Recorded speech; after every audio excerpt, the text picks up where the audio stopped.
What was special about Andor and Tony's vision was that it wasn't just, oh, there's a funeral march and then we're gonna have a speech. It's actually that the way that we get there is what matters. It was about the feeling of what this was and the meaning of it.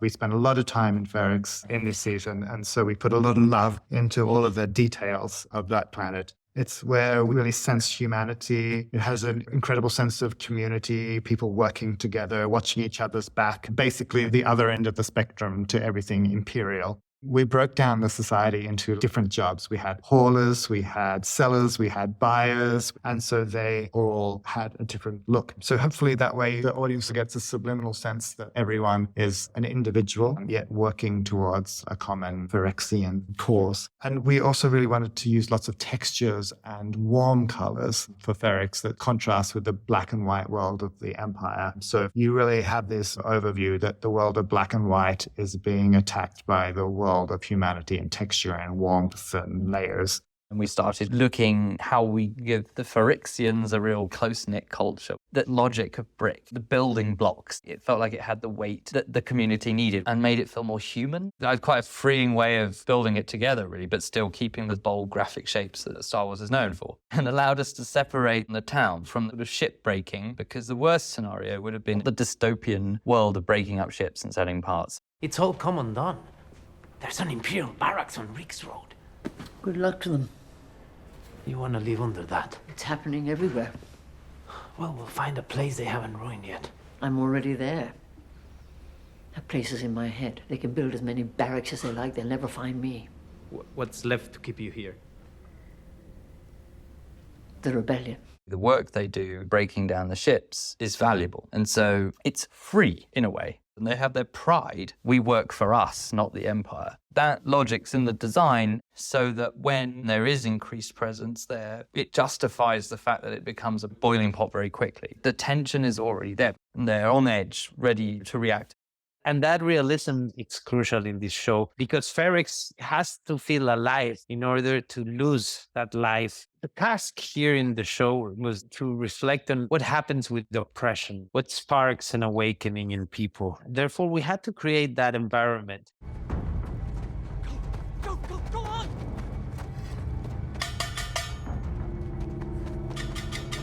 There was this idea that Tony had of when they are threatened, there is a whole system of rhythmic signaling codes that they will do. Those aren't just random clangs. That's a whole percussion piece that I wrote where each part of it is like a different signal.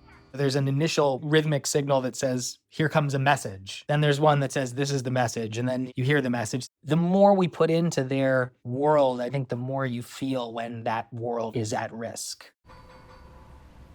Gets to you, doesn't it? Shut it. That's what a reckoning sounds like. Designs were done and sets were built before the script, and I think there was no bad thing because it becomes more real. We mapped it all out very early on and then started piecing together a town. And I think the best thing you can do is try and link as many sets together to give options of flow and moving between spaces and building a geography. When you come to the funeral is incredibly important. It was fascinating in terms of the set that everything was real, everything was useful. You could, as an actor, start walking, have the camera following you, and keep moving and changing streets, and it just never ended. Cass, I'm sorry. Your mother's dead. Tony, when he was writing the final episodes and he wanted a very elegiac funeral for Marva, we built the town from brick logic. And then there was this sort of serendipitous moment. He literally did call me in a very excited, I've got it. You get it cremated and baked into a brick. And then they find you a wall to put you in. It really connected the circle of what Ferrix was. It was a community with a big heart at the center of it.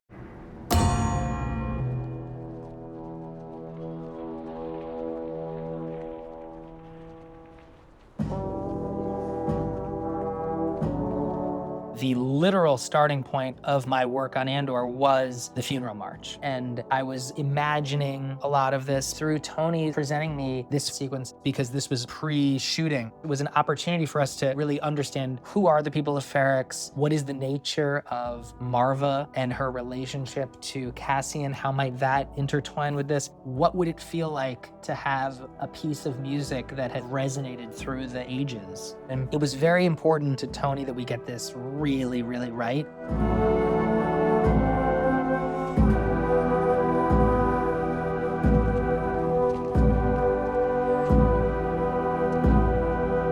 These are people marching and playing live on set. It couldn't sound like professional musicians performing because these are the local townspeople who are the band. And so it was very important that we record it that way. And actually it was recorded on set. So much then has to go into that. So I have a demo and then we write it all out. Sheet music is prepared. We've specifically hired people to be actors who can play instruments. Everyone's really playing the music, so all of the instruments are Parisian extensions of what might be performable. And I remember writing multiple parts of it because there was choreography to this sequence.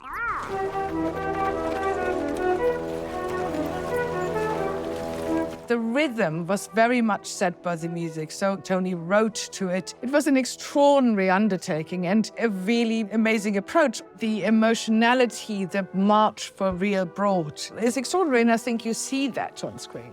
Everything was recorded before we shot. Therefore, I was listening to the actual music while I'm acting. It definitely triggers an emotion. It's about fighting that emotion back, which makes it more interesting. It became a rhythmic process to integrate the journey from the beginning of the music to the place at the end of Rick's Road. And then amongst all that was all the other storytelling to integrate inside of it, to find each character reflecting on each moment. But as long as I find the soul and the rhythm inside it, then it holds in. It's like circling around all these characters and somehow they're all circling inside the same rhythmic pulse. There's those lovely elements of how all this works.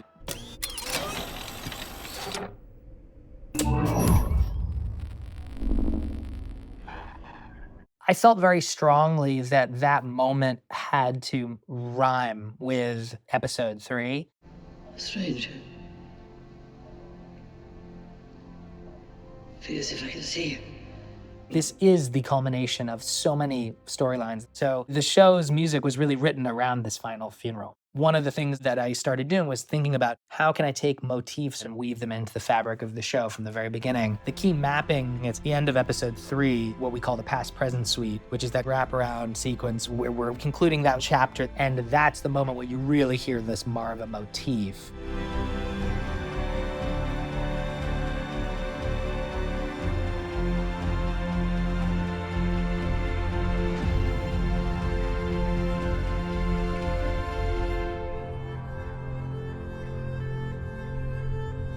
She's been talking to him since day one. He wasn't ready to listen. And when he's ready, it's too late. It's not anymore her, it's a recording.